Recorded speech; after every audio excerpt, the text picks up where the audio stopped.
bagaimana batasan atau aturan jika katanya ingin bekerja sama dalam perdagang dengan non-Muslim atau kafir? Terima kasih.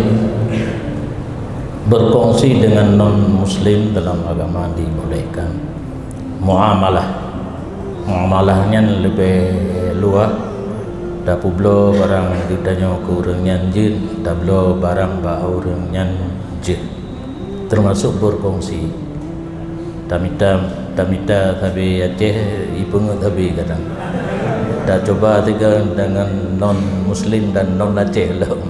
Kadang-kadang jika ubat anak kena pengerti. Cuma yang harus dah jaga batas agama, baik bidang akidah, bidang kesucian dan sebagainya yang lain.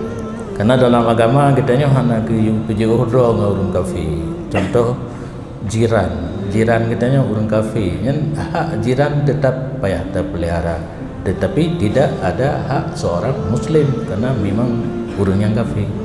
Diri hana batas berkongsi dengan non-Muslim atas nama berkongsi pada perusahaan kita, tetapi yang harus terjaga akidah dan hukum-hukum yang menyangkut dengan fikih.